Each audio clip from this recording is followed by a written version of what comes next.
એક બહુ સુંદર ઉદાહરણ આપણે સમજીએ ભગવાનની કૃપાના વિષયમાં. માની લો કોઈ એક બાળક છે અને એ બાળકને એક ગુમડું થયું છે અને એ ગુમડામાં ઝેરી રસી થઈ ગઈ છે, અસહનીય પીડા છે એની. તો બાળકની જે માતા છે એને ડોક્ટરને બોલાવ્યા અને ડોક્ટરને કીધું, જો મારું આ બાળક છે એને આ રોગ થયો છે, આ પીડા છે, તો તમે આનો કંઈક ઈલાજ બતાવો, શું કરવું જોઈએ આને.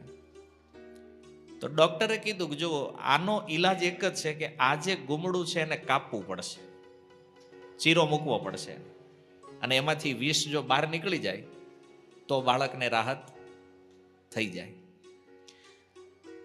હવે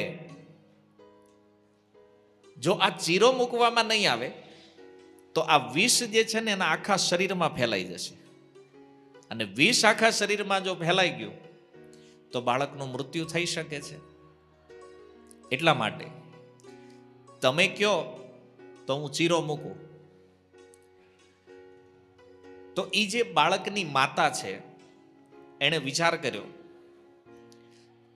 કે જો આને મરવાથી બચાવ્યો હોય તો આ ગુમડું તો ફોડવું પડશે, આને ચીરો તો મૂકવો પડશે. તો એ સમયે બાળકને થયું કે ડોક્ટર ભલે ચીરો મૂકવાની વાત કરે પણ મારી માતા અહીંયા છે એટલે એ મને પીડા થવા દેશે નહીં. બાળકને એમ કે માતા મારો જ પક્ષ લેશે. પણ ડોક્ટરે જેવું એ ઓપરેશન શરૂ કર્યું એટલે માતાએ બાળકને જોરથી પકડી લીધું. જોઈએ ને આપણે બાળક બહુ ચંચળ ન થાય, હલચલ ન કરે એટલે માતા એને પકડી રાખે અને ડોક્ટરને કીધું ચીરો મૂકો. ચલો બાળક મનમાં વિચાર કરવા માંડ્યો કે આ માતા મારી છે કે આ ડોક્ટર બાજુ છે, કોની બાજુ ખબર નથી પડતી. હું એનો પુત્ર છું, એ મને આટલો પ્રેમ કરે છે, તો આ ડોક્ટર મારા આ ગુમડાને કાપી રહ્યો છે તો એણે મારું રક્ષણ કરવું જોઈએ, મને બચાવવો જોઈએ, મને આટલી પીડા થઈ રહી છે, અને આ ડોક્ટરને સાથ આપે છે, ડોક્ટરને સહયોગ કરે છે. અને જેવું ડોક્ટરે ચીરો મૂક્યો બાળક જોર જોરથી એણે રડવાનું ચાલુ કર્યું. અને એ સમયે બાળક વિચાર કરે છે કે આ મારી માં નથી, આ મારી શત્રુ છે, દુશ્મન છે. સ્વામીજી કહે છે કે આવી સ્થિતિ જે હોય કે છે, જદપી પ્રથમ દુઃખ પાવે રોવે બાલ અધીર, વ્યાધિ નાશ હિત જનની ગને ન સો શિશુ પીર. બાળક ગમે એટલું રડે પણ માતા એના રુદન સામે જોતી નથી. શું કામ? કારણ કે વ્યાધિ નાશ હિત જનની, માતાનું એક જ લક્ષ્ય છે કે બાળકનો રોગ જે છે એ દૂર થઈ જાય. અને એટલા માટે એ બાળક રડે, એ કાંઈ પણ બોલે, માતા એની બાજુ ધ્યાન આપતી નથી. એ શું વિચાર કરે છે કે આને જો ગુમડું મટી જાય તો આ સુરક્ષિત થઈ જાય, મૃત્યુના ભયથી બચી જાય. તો બાળકના હિત માટે બાળકને થોડું દુઃખ મળે. હવે આ બાળકને નથી ખબર કે મને અત્યારે જે દુઃખ આપવામાં આવે છે આ દુઃખમાં પણ મારું હિત છે. માતા જાણે છે કે બાળકને જે દુઃખ આપવામાં આવે છે ને આમાં બાળકનું હિત છે, અને એટલા માટે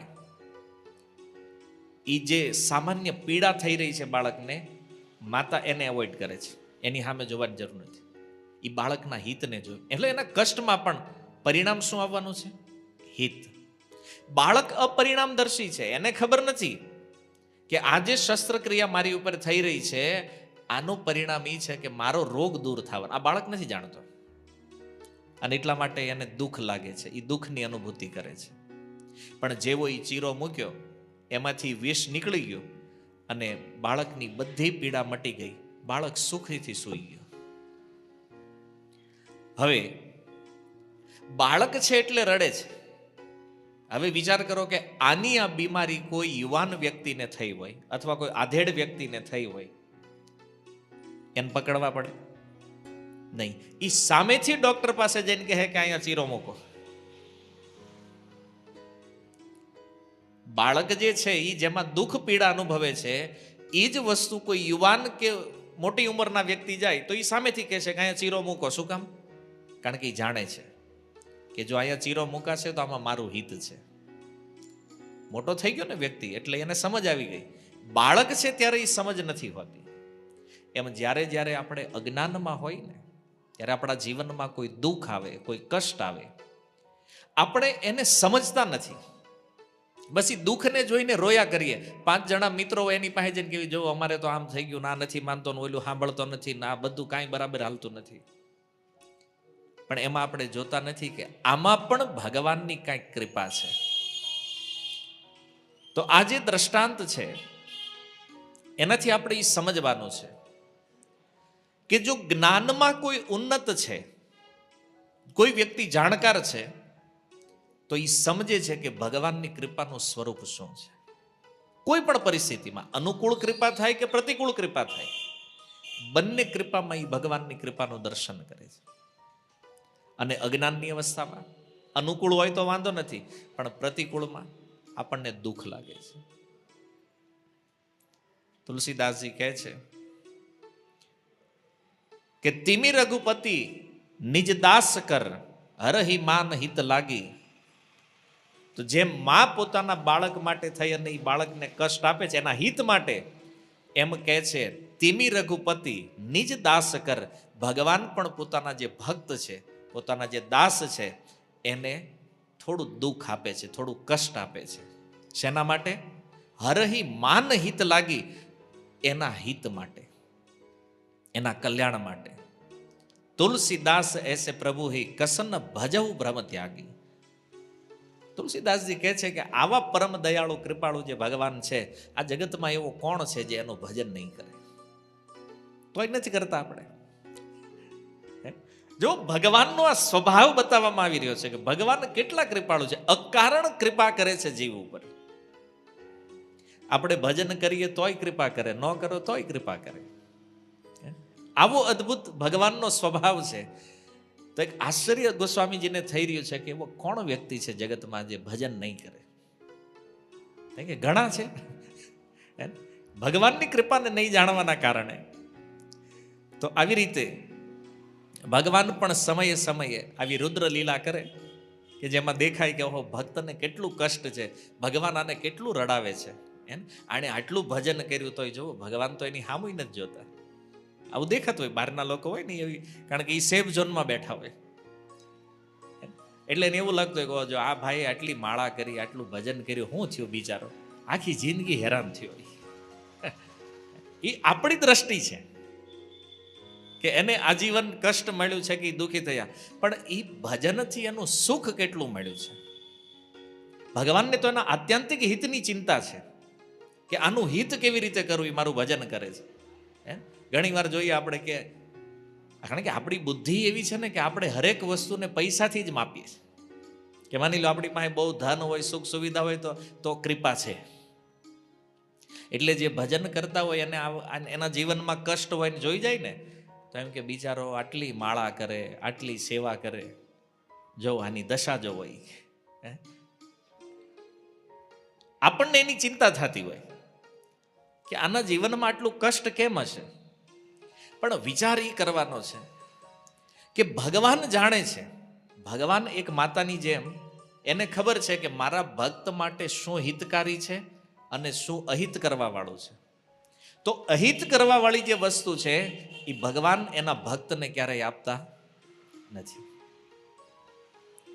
જેમ બાળક ગમે એટલા ધમ પછાડા કરીને, માની લ્યો કંઈક એને આજે શિયાળો છે, શરદી થઈ ગઈ હોય, અને બાળક એમ કે મારે કોલ્ડ ડ્રિંક્સ પીવું છે, માતા આપે? રડવા લાગે તોય નહીં આપે, કારણ કે એને ખબર છે કે આ ન દેવાય, આ હલવાઈ જાય. બાળકને એમ છે કે આ મને દેતા નથી, રડવાનું ચાલુ કરે, ધમ પછાડા કરે, માથા પછાડે, ઠેકડા મારે, ગમે એ કરે. પણ માતાને ખબર છે કે આને આ વસ્તુ અત્યારે અપાય એમ નથી. એ બાળકનું હિત જોવે છે, નહીં આપે.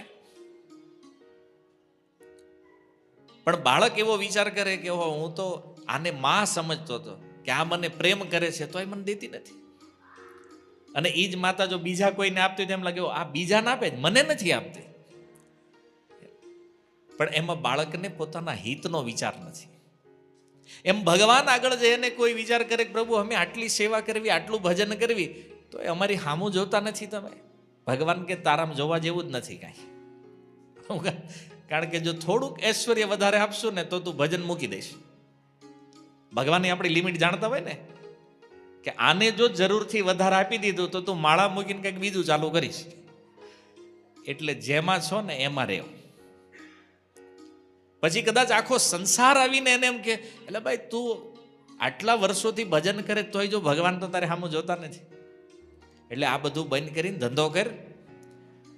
પણ ઓલો કે નહીં અમારું હાલે જ બરાબર છે, હાલવા. એને ખબર છે કે ભગવાન ક્યારેક તો કૃપા કરશે. પણ આપણે પરિણામ નહીં જાણવાના કારણે હંમેશા એવો વિચાર કરતા હોઈએ છીએ કે ભગવાન ભક્તની સામે જોતા નથી. એવું નથી. ભગવાન એના ભક્તના હિતની ચિંતા કરે છે. અને એટલા માટે ભગવાને વામન રૂપ ધારણ કરી અને અનુગ્રહપૂર્વક આ વિરાટ સ્વરૂપ ભગવાને ધારણ કર્યું. બલિ મહારાજનું બધું જ છીનવી લીધું, બલિ મહારાજને બંદી બનાવી લીધા. પણ બલિ મહારાજ કહે છે પ્રભુ આ તમારો સૌથી મોટો અનુગ્રહ છે મારી ઉપર. કેમ? કારણ કે આપવા વાળા તમે છો. મને આજે ત્રિલોકીનું ઐશ્વર્ય પ્રાપ્ત થયું એ પણ તમારી કૃપાથી થયું છે, અને આજ લઈ લીધું છે તો એ પણ તમારી કૃપા છે. આમાં મારું કંઈક હિત હશે તો જ તમે લીધું હશે ને. અને પ્રહલાદ મહારાજે તો આ વાત પહેલા જ કહી દીધી કે પ્રભુ આ તો તમારી કૃપા છે. પણ જો આત્મતત્વને યથાર્થ રૂપમાં જાણવા વાળા જે લોકો છે એ આ વાતને સમજે છે. પ્રહલાદ મહારાજ કહે છે કે તમે અમારી ઉપર કૃપા કરી, અમારી ઉપર દયા કરી છે, તો અશુભ વસ્તુમાં પણ શુભનું જે દર્શન કરી શકે આનું નામ ભક્ત છે. આપણી સાથે કોઈ વિપરીત ઘટનાઓ પણ જીવનમાં બને અને એ વિપરીત ઘટનાઓમાં પણ જો આપણને ભગવાનની કૃપાનું દર્શન થાય તો સમજી લો કે આપણે ભક્ત છીએ, આપણે કંઈક તત્વને જાણીએ છીએ. પણ અજ્ઞાન જો હોય ને તો હર વખતે રોતા જ હોય, અમારી હારે આમ કેમ થઈ ગયું, અમે કોઈનું કાંઈ બગાડ્યું નથી. હવે તમને તમારા પૂર્વ જીવન યાદ નથી, નકર ખબર પડે કે આપણે હું કરીને આવ્યા છીએ. અત્યારે થોડાક સુધર્યા હોય આ જન્મમાં તો એમાં તો અમે કોઈ દી કોઈનું કાંઈ ખોટું કર્યું જ નથી. પહેલા કરી નાખ્યું છે કોણ ભરશે ભાઈ? છે ને, આપણે કેવલ એક જન્મનો વિચાર, એક જીવનનો વિચાર કરીએ છીએ. પણ એવું નથી કે આપણે કોઈનું અહિત નથી કર્યું. અનંત જન્મોમાં અનંત જીવોના અહિત કર્યા છે આપણે. અને એટલા માટે ભગવાન પ્રહલાદ મહારાજના કથનનું સમર્થન કરતા કહે છે કે જેની ઉપર હું કૃપા કરું સૌથી પહેલા એના ધન વૈભવનું હરણ કરી લઉં છું. ઐશ્વર્યથી ઉત્પન્ન જે અભિમાન છે એની અંદર આ અભિમાનનો હું નાશ કરી દઉં છું અને ત્યારબાદ એને હું કૃપા આપું છું. ભગવાનની કૃપાની આ થોડીક વિચિત્ર રીત છે. તો એક પ્રશ્ન મનમાં એ થાય કે હારું જો ભગવાન આપણું બધું લઈ લેતા હોય તો આ ધંધો કરાય નહીં. આ બધા એમ કહે છે ભક્તિ કરો, ભજન કરો. એ જો ક્લિયર ભાગવતમાં ભગવાન કહે છે કે જેની ઉપર કૃપા કરી છે એનું બધું હરણ કરી લઉં, તો પ્રશ્ન એ છે કે તો ભજન કરવું કે ન કરવું? આ શ્લોક વાંચીને તો કદાચ આપણી ગાડી ઊભી રહી જાય. ક્યારું છે એ બધું વયું જાય એટલો લોચો થાય, આ માંડ માંડ ભેગું કર્યું છે આટલું. પણ જો ભગવાન જે કાંઈ કહેતા હોય ને એની પાછળનો મર્મ, શાસ્ત્રોના જે શ્લોકો છે ને એની પાછળના સિદ્ધાંતને સમજવો બહુ જરૂરી છે. ભગવાન એ કહી રહ્યા છે કે હું ધન સંપત્તિ લઈ લઉં છું, શું કામ? તો એનું કારણ ભગવાને આપ્યું છે કે આ ધન અને ઐશ્વર્યના કારણે જે મદ, જે અહંકાર ઉત્પન્ન થાય છે એ અહંકારનો નાશ કરવા માટે ભગવાન કહે છે હું આ કૃપા કરું છું. એટલે અસલી મુદ્દો એ છે કે અભિમાન ન હોવું જોઈએ કોઈ વસ્તુ, ન કેવલ ધન. આપણને જે કાંઈ વસ્તુ આ સંસારમાં પ્રાપ્ત થઈ છે એનું અભિમાન ન હોવું જોઈએ. જો અભિમાન આવ્યું તો ભગવાનનો એ સ્વભાવ છે કે પોતાના ભક્તમાં અભિમાનને સહન કરતા નથી. અને જો અહંકાર આવી ગયો તો એ કોઈને કોઈ લીલા દ્વારા ભગવાનની અભિમાનને તોડી નાખશે. જેવી રીતે અહીંયા બલિ મહારાજ બલી મહારાજ કહેતા હું ત્રિલોકીનો સ્વામી છું. ભગવાન કે છે મારું અને તું માલિક બની ગયો છે. હાલાકી બલી મહારાજ ભક્ત છે,